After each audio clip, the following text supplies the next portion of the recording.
After firing Clay Helton 2 weeks into the season, USC has found its new football coach.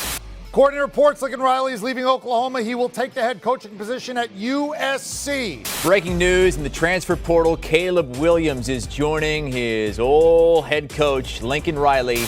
As most of you know by now, Caleb Williams is rejoining Lincoln Riley at USC. Not too long after the news came out, a lot of sports outlets came out and said that USC is back, that they will win not one, but several national titles, and that they will compete for a playoff spot this coming season. But I got some bad news.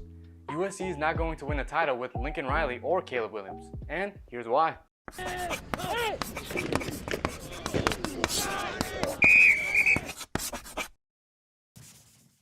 Let's start with the most obvious reason. Defense. They won't be able to stop anyone in 2022. The USC defense couldn't stop a nosebleed last year. They gave up more than 30 points in 8 games, including 42 to Stanford and Utah, 45 to Oregon State, and 62 to UCLA. All of those games were at home. The only solid part of their defense was linebacker Drake Jackson, but he's smart enough to know to get out as quick as possible and go to the NFL. The addition of Alex Grinch shouldn't be something you puff your chest over. Just in 2021, his defense was exposed by Tulane, Nebraska, and Kansas.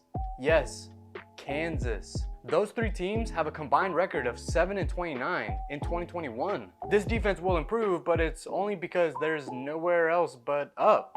But not to the level to win championships. Lincoln Riley is seen as a strength heading into each game, but how much of a strength is he when an entire program needs to be rebuilt? He's a great offensive recruiter, but he has failed to build a championship level defense with far superior talent at Oklahoma. Also, here are some interesting stats from his time at Oklahoma.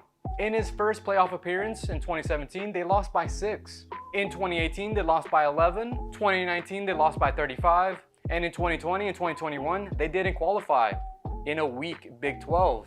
In his first conference championship game in 2017, they won by 24 points.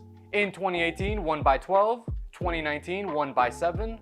And 2020, won by 6. They didn't qualify for the conference championship game in 2021. In 2017, they averaged 579 yards per game. In 2018, they averaged 570, 2019, 522, 2020, 483, and in 2021, 437. Those are not very good trends.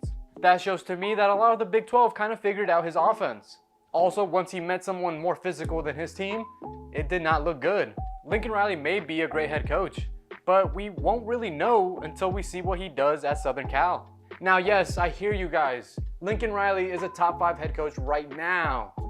But is he really? He didn't build Oklahoma. Bob Stoops gave him the keys to the Ferrari, and all he had to do was not mess it up. He didn't win a national title with the talent he had at Oklahoma, which you could argue is underachieving.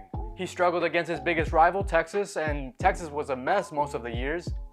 So, how sure are you that he can build a championship level team at USC? Another reason is no Pac-12 team has gone undefeated in conference play since the inception of divisions. No, serious, look it up. No Pac-12 team has gone undefeated since the start of divisions.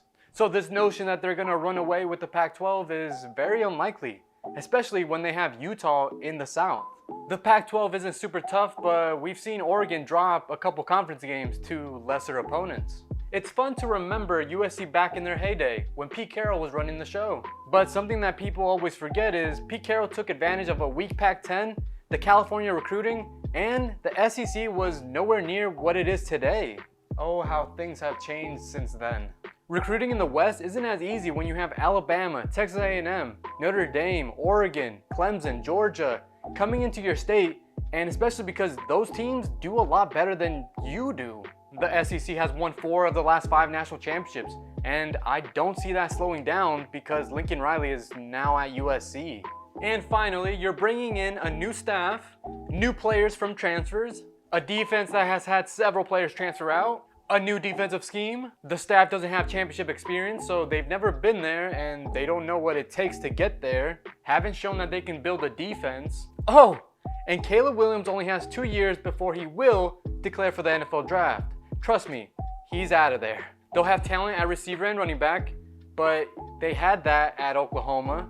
I don't think the offensive line is as good as some may have you believe. According to Pro Football Focus, USC O-line was the highest graded this past season, but I suggest they get their eyes checked. In that list, Michigan wasn't even in the top 5, and they won the Best O-line award. But that O-line and D-line is not going to hold up against Utah, Oregon, Notre Dame, and maybe even Stanford.